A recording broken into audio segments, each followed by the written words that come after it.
Olá, caríssimos! Estamos iniciando mais uma aula da nossa disciplina de processos de fabricação. Na aula de hoje nós vamos conhecer um pouco mais sobre o processo de trefilação e também o processo de extrusão, ok? Esses dois processos eles são muito similares. Vamos conhecer quais são as ferramentas que podem ser utilizadas para eles. Vamos ver também quais são os métodos, quais são as formas que você pode estar utilizando aí para fazer esse processo, dentre outras várias coisas, ok? Vamos então para a nossa aula? Seguindo. O processo de trefilação, então, nós devemos concebê-lo então como um processo em que o material ele é conformado ao passar por uma matriz por meio de uma força de tração, aplicada então na saída dessa matriz.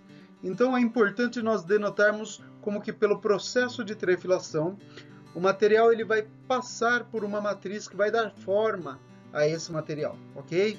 Mas a força que vai estar sendo aplicada nesse material é uma força de tração, é uma força que estará puxando esse material para que ele passe pela matriz, ok? Então, a trefilação de barras ela é realizada em máquinas que trefilam barras de comprimento determinado, de forma individual. Isso é importante a gente denotar. E é por isso que são chamadas então, ou usadas, podemos dizer assim, as chamadas bancadas de trefilação, tá? E a trefilação de tubos, assim como a trefilação de barras, ela é realizada nesse mesmo maquinário, tá? Essas máquinas que trefilam os tubos, então, elas também têm comprimentos determinados e transformam e vão trefilar tubos de forma individual. Por isso também utilizam-se bancadas de trefilação, tá bom? A trefilação de tubos, elas podem ser com buchas ou com mandril passante, suporte interno. Isso a gente vai estar vendo aqui mais para frente, tá? E essas trefilações aí podem ser utilizadas também com um mandril passante, tá? Vamos seguir então e conhecer um pouco mais sobre esse processo. Trefilação, então, nós temos as maquinários, tá? Como nós falamos, a trefilação de barras ele é realizada então em máquinas que são chamadas de bancadas de trefilação. Essas bancadas, então, elas podem ser conduzidas de duas formas. Ela pode ser aí puxado através de uma corrente, ou seja, um elemento aí de transmissão que vai utilizar então um motor. Esse motor é que vai realizar a força de tração para poder estar fazendo a trefilação na barra, tá bom? A barra então a ser trefilada, ela é previamente usinada, passada aí inicialmente pela ponta aí da fieira, ou seja, pela ponta da ferramenta de trefilação, e depois ela é fixada no cabeçote de tração. Esse cabeçote então ele está preso aí ao sistema de transmissão, vai então puxar essa barra, vai fazer a força de tração para então poder estar realizando a deformação na barra toda, ok? Seguindo aqui, ó, vocês conseguem visualizar a fotografia de uma bancada de trefilação. Essa bancada de trefilação aí é movida por uma corrente, conforme aquele desenho anterior, tá bom? Então essa bancada aí ela tem cerca de 4 a 5 metros para estar realizando aí esse processo, tá? A outra forma de realizar é uma bancada de tração com cilindro. O cilindro pode ser tanto hidráulico quanto pneumático. Esse cilindro, então, ele vai estar realizando a força de tração. Ele que vai estar movendo o carrinho aonde estarão fixadas as barras. Nesse caso aqui, desse desenho, você que uma bancada com duas fieiras, ou seja, tem duas ferramentas, ele faz a força ser realizada, então, em duas peças. A força, então, ela é dividida para as duas barras, ok? Nós temos também as máquinas que elas trefilam tubos. Ao trefilar tubos, elas podem, então, realizar aí 4 processos típicos. Você tem o processo de trefilação com bucha fixa, ou seja, essa bucha, então, ela é fixada numa haste longa, que ela vai passar por todo o tubo para estar sendo segurada ali e poder realizar, então, o processo. O tubo, então, ele passa ali onde essa bucha ela vai também trefilando e moldando aí a parede do tubo. Nós temos a bucha flutuante, onde a bucha ela é só colocada ali dentro do material e pelo atrito do material, essa bucha então ela é conduzida ali para manter e trefilar o material, para o material manter uma medida aí ideal, tá bom? Nós temos também o método de mandril passante. Nesse mandril passante, então, ele tem a medida final do interno do tubo. Então, ele vai manter-se ali anterior e pós a passagem do tubo pela fieira, para poder assim dar a medida final aí do interno do tubo, ok? E nós temos finalmente a forma de trefilamento aí, de trefilação sem utilizar mandril ou bucha, ok? Sem suporte interno algum, ou seja, é o simples rebaixamento. Nessa forma aqui de trefilação, você não tem o controle total da parede do tubo. Você tem então só o controle do externo do tubo e a parede então vai ser dado pela deformação desse externo, ok? Aqui nós vemos a imagem 3D de como pode ser o mandril flutuante, ok? E seguindo aqui então nós temos a máquina que realiza então essa trefilação de tubo, tá? Nela você vê o tubo já sendo previamente deformado para poder passar ali inicialmente pela fieira, para depois ser fixado ao cabeçote do outro lado. O cabeçote é aquela parte laranja que vocês veem ali do outro lado, tá? Nesse processo aí, ele pode ser então com mandril passante, e esse mandril normalmente ele já é colocado ali com uma haste prévia ali, ok?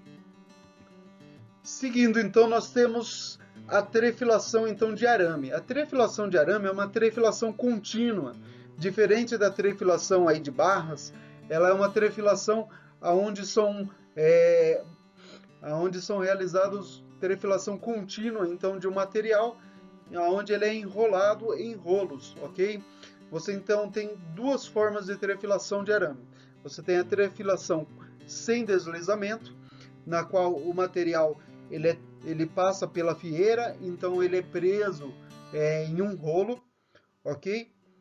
Depois de sair então desse rolo, ele vai passar pela segunda fieira, ele pode passar ainda por uma nova fieira aí, para ser então bobinado num último rolo aí. O importante é denotar que a força de tração é realizada então por esse rolo, na qual ele girando, ele vai tracionar o arame. Ele vai puxar esse arame para o arame passar pela fieira, tá bom? É importante denotar que quando o material sai do rolo, ele sai com tração simplesmente quando ele é passado pelo novo rolo, ok? Então, quando você tem um novo rolo puxando esse material, ele é novamente tracionado ali, tá certo? E aqui você vê as máquinas, como são as máquinas de trefilação sem deslizamento, ok? Ali em cima, essa peça vermelha ela é aquela roldana que vai segurar o arame, que vai fazer uma prévia aí puxando o arame para depois ele passar pela fieira. A fieira é essa peça aí menor, negra aqui, ó, que tem aqui antes da próxima enrolação do arame ali, ok? Seguindo então, aqui nós temos uma outra máquina, essa máquina é um pouco diferente aqui, onde você não vai ter uma roldana direta, você tem uma roldana pequenininha ali, ó, antes da entrada da passagem na fieira, tá? Você só precisa deixar o material reto para ele poder passar pela fieira, tá? Depois ele vai seguindo, enrolando no novo rolo e assim por diante. Então, seguindo aqui, nós temos depois as máquinas com deslizamento. Como que acontece na máquina com deslizamento? Então, o material ele sai da desbobinadeira, ok? Ele vai passar por uma primeira roldana ali para deixar o material reto, e depois ele segue ali, ó, seguindo com algumas voltas apenas sob um anel, ok? Nesse anel, então, ele vai manter-se tracionado nesse anel, tá? Então, o material ele segue com uma única tração, desde quando ele passa pela primeira fieira, então ele passa com algumas voltas no primeiro anel, daí ele vai passar pela segunda fieira, tem mais algumas voltas no segundo anel, até seguir para a nova bobinadeira, ok? Então, sempre o material ele vai estar sempre no mesmo esforço de tração, tá bom? Então é o mesmo esforço de tração que vai puxar ele pela primeira e pela segunda fieira, seguindo ali só algumas voltas ali entre um anel e outro, para poder então ter o deslizamento do material, ok? Aqui nós conseguimos ver como se dá, como que é a máquina que realiza aí a trefilação com deslizamento, tá? Onde você tem aí poucas voltas entre um deslizamento e outro. Aí você vai estar vendo trefilação de cobre, tá bom? É importante denotar isso. Na máquina sem deslizamento, você tem a acumulação do material, ok? O material é acumulado numa bobina entre uma trefilação e outra. E nesse caso aqui não, você não tem essa acumulação. O material ele mantém-se sempre tracionado, simplesmente deslizando entre os anéis para poder seguir aí entre uma trefilação e outra.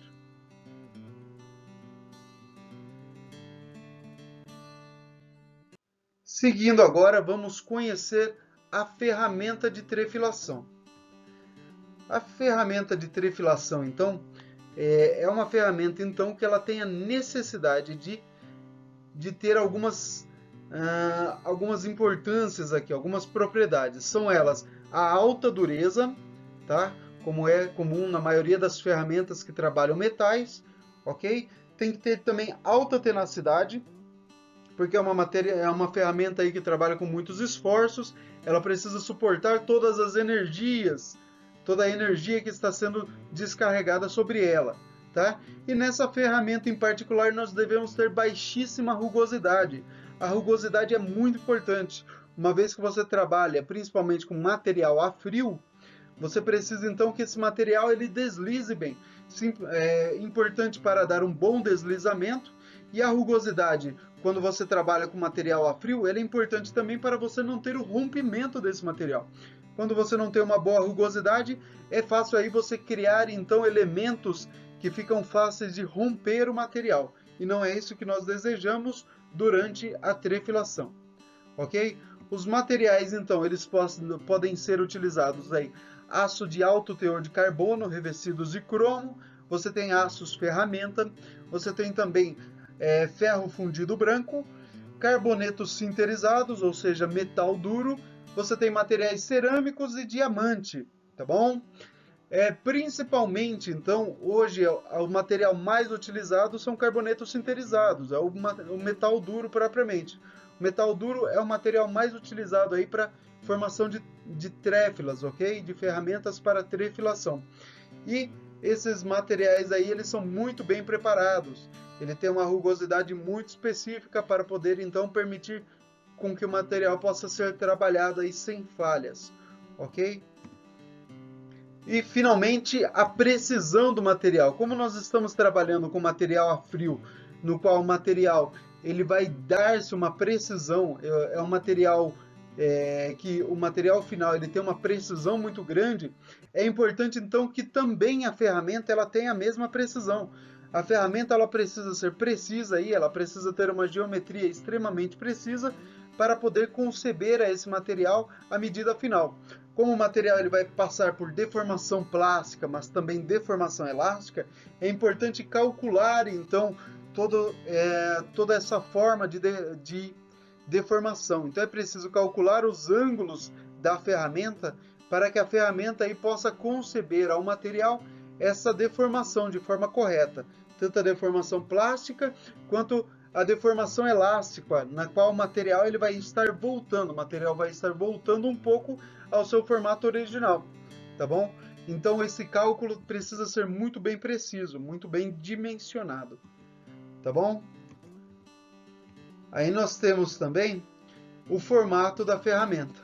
O formato principal da ferramenta é esse daqui. Ele tem então um ângulo aí que é o seu ângulo de entrada, pela qual o material ele vai entrando, vai se deformando até chegar ali mais ao centro e depois ele tem um ângulo de saída. Então uma ferramenta aí que ela dá bastante contato com o material, tá bom? Por fazer a deformação no material, você também tem bastante aquecimento. Então é importante que essa ferramenta ela não tenha deformações durante o processo, ela não tenha deformação por aquecimento, ok? Isso é muito importante aí durante o processo. Então aqui nós vemos as dimensões da ferramenta, certo? A ferramenta então ela é fixada pelo seu diâmetro externo, então é importante esse diâmetro aí ser bem calculado, mas os importantes ângulos aí para a deformação do material é esse ângulo aí beta, ok? O ângulo alfa, que é o ângulo principal de deformação, tá bom? Esse raio aí é um raio de alívio do material, para que o material ele possa ir se deformando aos poucos, para que o material possa ser facilmente encaixado ali também, tá bom? E você tem ali um diâmetro principal ali, que é o D1 ali, que é o diâmetro que vai conformar o material. O material ele é inicialmente conformado por aquele cone ali do ângulo alfa, mas a medida que vai realmente dar a medida final do material é esse diâmetro 1, ok? É através desse diâmetro aí que você vai conceber a principal medida do material. Esse diâmetro ele precisa ser muito bem trabalhado para conceber o material uma medida bem precisa, tá bom? É lógico que o material, devido à sua deformação elástica, ele vai ter um certo retorno, né? Mas isso ainda pode ser bem calculado e trabalhado nesse diâmetro para que, tendo ainda o retorno, o material ele tenha a sua medida final aí precisa, tá bom? Finalmente você vai ter o ângulo de saída. O ângulo de saída aí é o ângulo de alívio do material, para que o material possa sair facilmente aí da trefilação depois, ok? Continuando aqui, ó, nós temos alguns exemplos aqui de como que é alguma das ferramentas de trefilação. Essa ferramenta em metal duro, então, ela é fixada aí numa ferramenta maior, num suporte maior, certo? E depois nós temos formatos variados ao qual você consegue realizar na trefilação. É importante denotar que na trefilação não é muito aconselhado trabalhar com formatos, com formas aí muito diferenciadas. O ideal é você trabalhar com formas cilíndricas, ok? Mas existem alguns. Então, sobre os formatos aqui, os formatos que são mais comuns de serem realizados na trefilação são esses três primeiros aqui, ok? Os três primeiros aí à sua esquerda. Então, você tem o formato cilíndrico, ok? O formato hexagonal e o formato quadrado. Esses são os principais formatos de trefilação, os principais formatos realizados na trefilação. Todos os outros formatos, principalmente os formatos que são aí, que eles não são concêntricos, são formatos então que são mais sugeridos para o trabalho com extrusão. Tá? Nós vamos estar vendo isso aqui um pouco mais à frente. Tá? Por serem principalmente excêntricos pela força aí do estar sendo realizada fora do centro, não é o ideal trabalhar com a trefilação, porque isso pode realizar facilmente a quebra do material durante a trefilação, tá? Uma vez que os esforços não estejam concentrados então no centro do material, ao puxar o material você pode, ao fazer o esforço de tração, você pode romper o material, sendo que o esforço ele não estará sendo bem dividido. Mas esses aqui são alguns dos exemplos aí mais comuns de materiais que são realizados através do processo aí de trefilação e extrusão, tá? Então vocês veem os mais diversos formatos aqui para estar sendo fabricados essas ferramentas para poder então passar o material e conformar o material com elas. Tá legal? Vamos seguindo então. Na trefilação, então, nós temos aqui que o material ele vai sofrer então o esforço de tração. Ao sofrer o esforço de tração, então, você tem que o material ele vai sofrer principalmente deformação no sentido longitudinal, sendo que a secção do material ela vai sofrer então uma deformação diminuindo a sua estrutura. Ou seja, o próprio esforço de tração ele já costuma realizar esse tipo de deformação. Ou seja, ele já tem essa questão de estar diminuindo a secção do material ao puxar o material, ao realizar o esforço então de tracionar o material. Contudo, na trefilação não é pelo esforço de tração que o material ele vai diminuir a sua secção. Não, quando o material ele passa pela ferramenta, então ele sofre então um esforço indireto da ferramenta, fazendo então uma conformação de forma indireta. São os esforços que você pode estar verificando aqui nessa imagem, esses esforços aqui, que a ferramenta realiza contra o material, fazendo então com que a sua dimensão diminua, tá bom? Fazendo com que o seu diâmetro, que inicia sendo um diâmetro maior, tenha-se a se deformar para um diâmetro menor ali, ok? Então, essa deformação, esse esforço, tá? Que nós vemos aqui em inglês chamado de stress, essa tensão que é realizada, então, ela pode ser calculada devido à força, entendeu? A força de tração que é realizada dividido então por π dividido por 4 multiplicado pelo diâmetro, ok?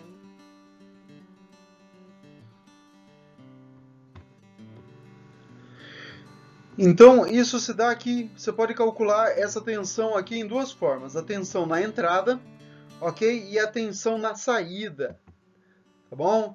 A tensão na entrada, então, é a força dividido, então, pela área da secção, ou seja, π por 4 vezes o diâmetro ao quadrado. Que diâmetro? O diâmetro inicial, o diâmetro antes da deformação, tá? E a tensão na saída vai ser a mesma fórmula, a força dividido por π por 4 vezes o diâmetro ao quadrado, só que o diâmetro de saída.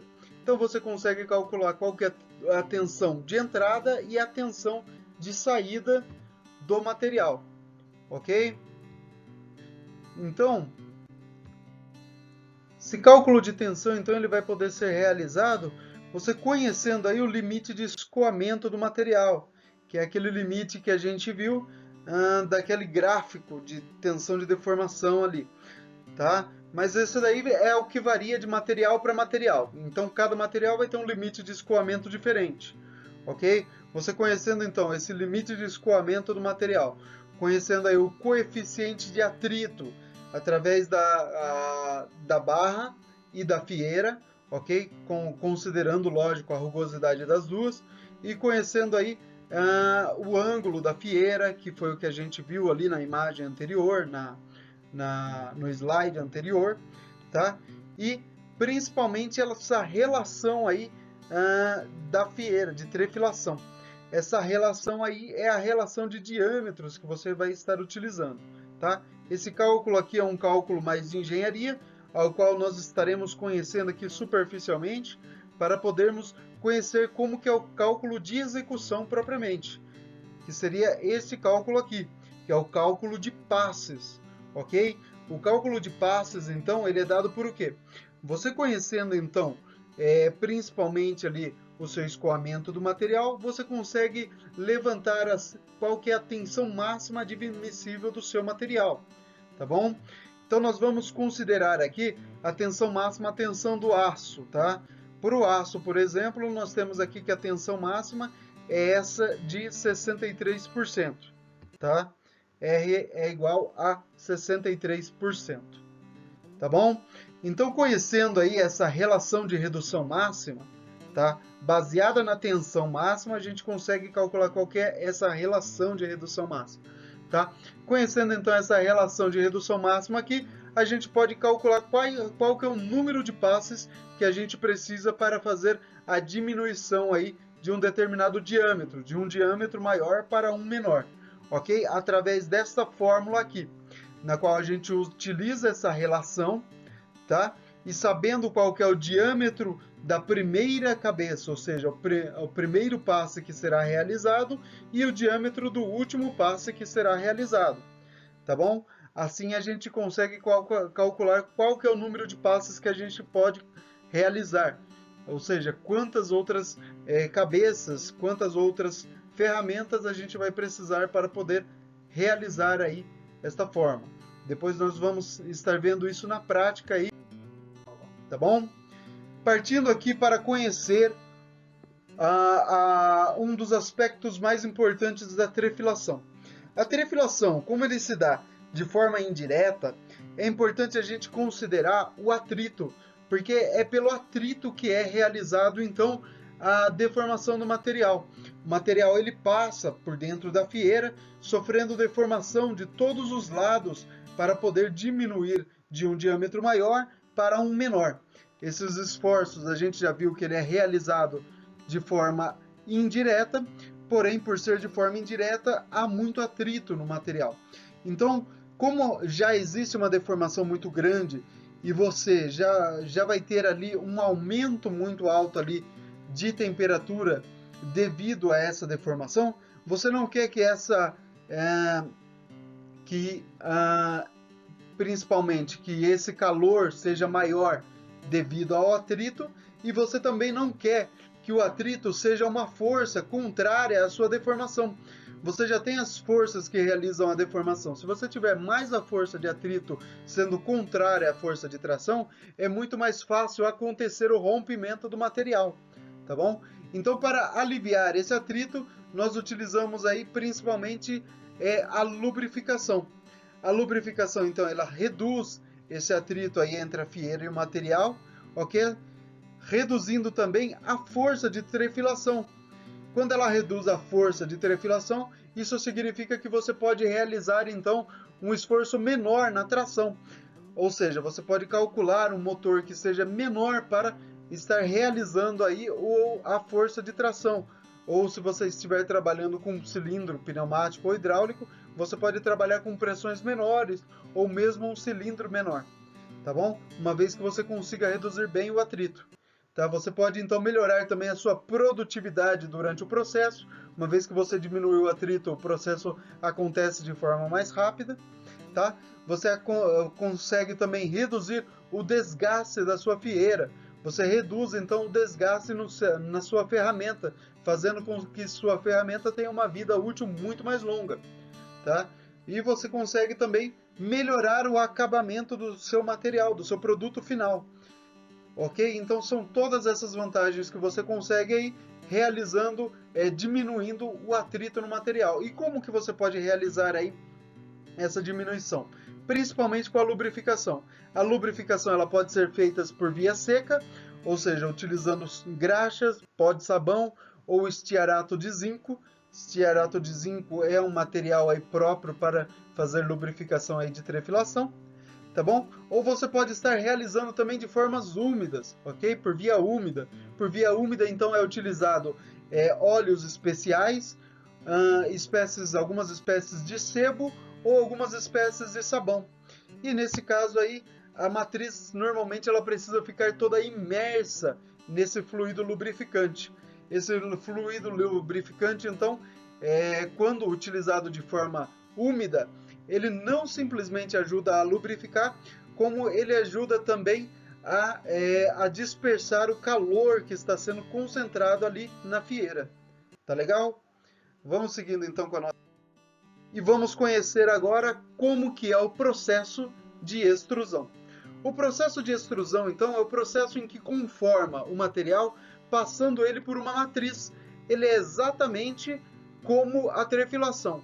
A grande diferença entre o processo de extrusão e o processo de trefilação está na força que realiza esse processo.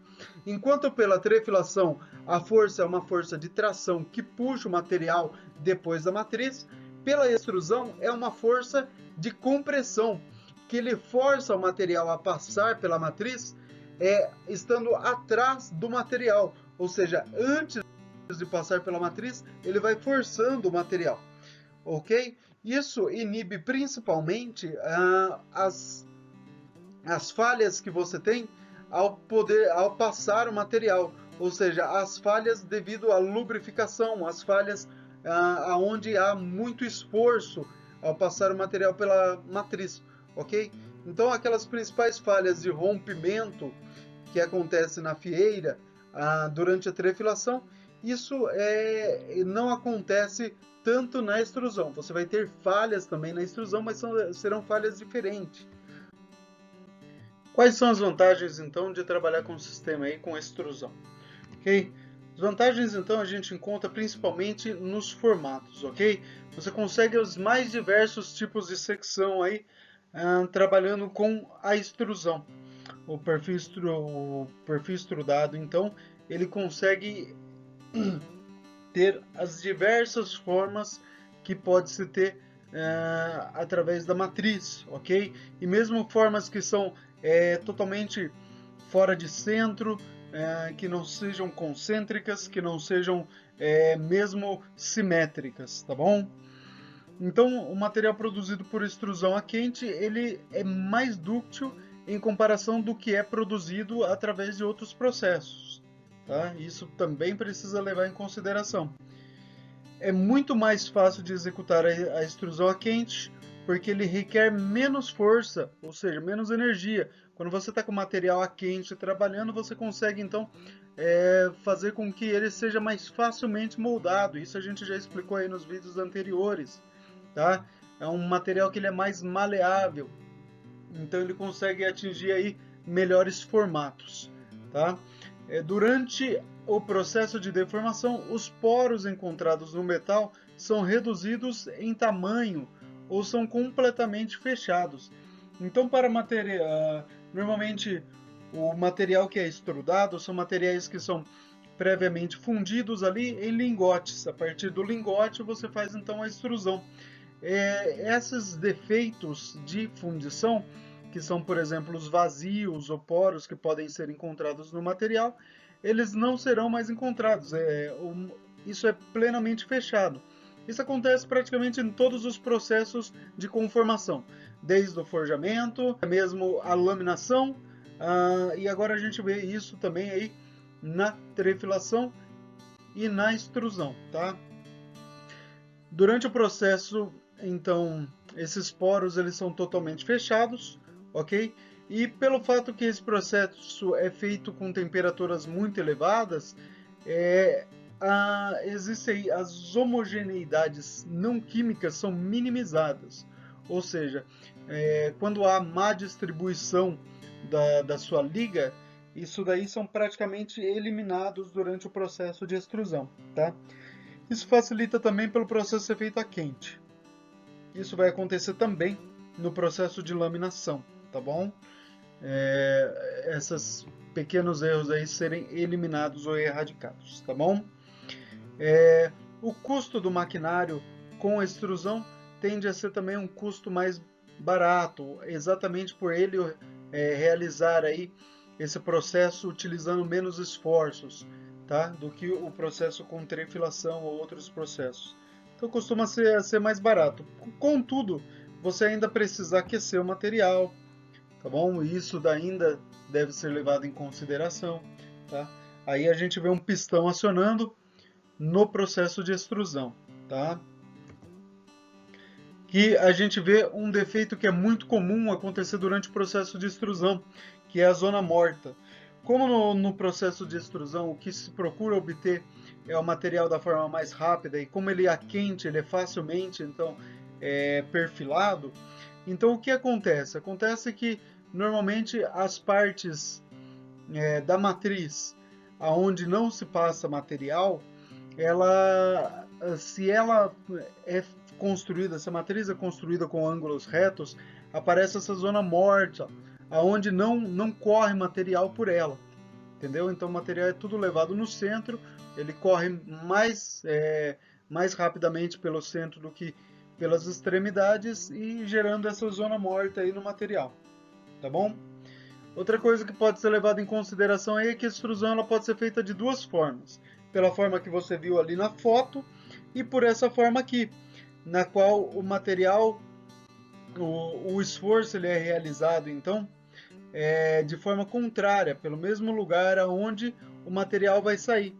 Tá? Então a barra ela é extrudada aqui, ela é extrudada pela matriz. É a matriz que vai fazer um movimento de avanço, onde vai fazer o material passar por ela.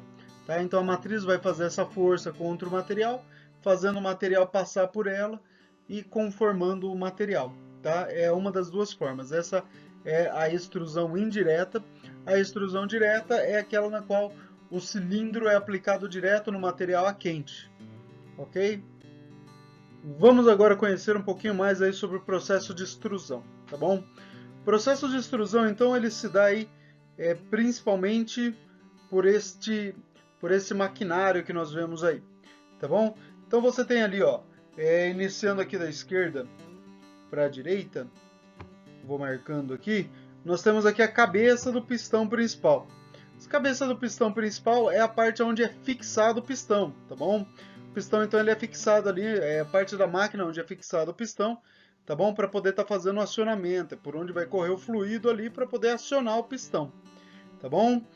Então você vai ter aqui, ó, o pistão acionando, então essa parte amarela aqui, ó, é a parte cilíndrica do pistão que está sendo acionada pelo fluido.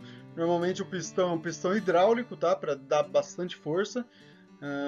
Lembro sempre que cilindros hidráulicos são mais fortes, têm maior potência do que cilindros pneumáticos, tá bom? E nós temos ali, ó, o tarugo de alumínio que está passando pelo processo. Então é um tarugo de alumínio, onde esse tarugo aí ele está sendo empurrado contra a matriz, para aí ele obter a forma. Nesse pequeno desenho aqui a gente vê que ele obtém essa forma quadrada, tá? Ele está passando por ali, dentro de um compartimento para poder não se diluir, não se perder aí totalmente e não se deformar para o lado, que eu quero dizer, né? Não sofrer uma flambagem e se deslocar para o lado. Então ele vai sendo acionado e empurrado contra a matriz, tá? Aí ele sendo empurrado, ele vai sair no formato ali, no formato final, tá bom? É importante que essa matriz aí, ela tenha esse encosto, tá? Esse encosto aqui é o que garante com que a matriz seja bem fixada, que não saia do local e que o material possa, então, ser escoado por ela, tá bom? Existe aí o chamado disco de pressão, que é basicamente um material que ele é colocado entre o pistão e o tarugo de alumínio. Como o tarugo está aquecido, ele pode ser soldado por forjamento diretamente no pistão. Então, para que isso não aconteça, é colocado então um disco ali para fazer essa separação. Esse disco é um disco a frio que, para ter contato então com o pistão, ele é colocado ali e é ele que vai empurrando então o tarugo de alumínio, não permitindo então que esse disco, não permitindo que o tarugo de alumínio se funda através de um soldamento de uma solda por forjamento, tá? Diretamente ao pistão.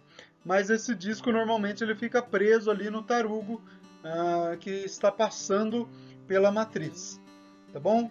Vamos aqui entender mais algumas coisas. É que a temperatura então de trabalho ela é determinante dentro do processo de extrusão, tá bom?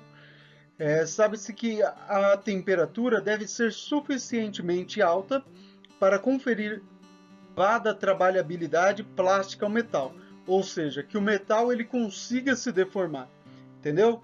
É preciso sofrer essa deformação plástica, tá? Conduzindo então à recristalização. O material ele precisa estar na temperatura sobre a temperatura a temperatura crítica dele, para que ele possa sofrer aí a recristalização, tá bom? E não deve ser muito exagerada alta, pois isso poderia acarretaria num excessivo de energia, num uso de energia muito alto, ok? Isso faria também um desgaste mais alto da matriz, a perda de resistência mecânica dos elementos aí da máquina, tá bom? E isso faria também uma oxidação muito excessiva do material, o que também não é bem-vindo, tá? A outra questão que precisa ser sempre precisa ser bem controlada no processo é a velocidade de extrusão, tá? A velocidade de extrusão, então, ela geralmente ela deve ser utilizada a velocidades mais elevadas, pois isso implica uma maior produção e uma menor perda de temperatura do tarugo, tá? Contudo, deve-se considerar a velocidade conjunto com a pressão e temperatura para um ajuste adequado do processo de extrusão. Ou seja, deve-se considerar não somente essa velocidade, deve-se considerar então essa velocidade juntamente com a temperatura. Então, quando você tem temperaturas muito altas, você pode diminuir um pouco a velocidade, fazendo um ajuste aí que seja adequado para que o processo aconteça de forma correta. Lembrando que você vai ter defeitos durante o processo se você não tiver controlado bem tanto a temperatura quanto a velocidade. Ambos precisam ser bem controlados e ambos um influencia diretamente o outro, tá? Seguindo aqui, nós temos as condições de lubrificação. Assim como a terefilação, a extrusão ela também precisa de lubrificação, tá? Ela vai ter influência direta aí sobre o modo de escoamento do material, tá? O material vai escoar, então, de forma mais livre, com mais velocidade, se ele tiver melhor lubrificação, tá bom? Esse coeficiente de atrito aí entre o material e a matriz, ele afeta principalmente o acabamento do material. Então é importante que essa lubrificação aí seja bem controlada, tá? Como exemplo de lubrificante, a gente pode citar aí o vidro, é usado pó de vidro, e é utilizado também grafita, tá? Ou óleos com grafita. É importante utilizar esses materiais porque são materiais que suportam a alta temperatura. São materiais que, por suportar essa alta temperatura, eles não vão se perder durante o processo, tá bom? Se você utilizar materiais como óleos comuns ou outros materiais como os que são utilizados na trefilação, você vai ter perda e não vai conseguir as condições ideais de lubrificação. Compreendeu? Seguindo aqui com o processo, a última questão que é importante e determinante no processo é a geometria da ferramenta, tá? Então é importante salientar que as ferramentas cônicas, você não vai ter aquele problema da zona morta. Esse é o primeiro ponto, tá bom? Então tendo uma ferramenta aí que trabalha com uma entrada cônica do material, você elimina a zona morta, tá? Em outra questão, o escoamento aí em ferramentas, nessas ferramentas onde tem a entrada cônica, ele vai ser mais uniforme, tá? Apesar do esforço de extrusão ser sempre um esforço maior, bem maior do que o de trefilação, por exemplo, o que dificulta a formação aí, a deformação do material e dificulta ainda mais a inclusão. Por ser esse esforço maior, ele vai dificultar a inclusão de impurezas superficiais no tarugo, tá?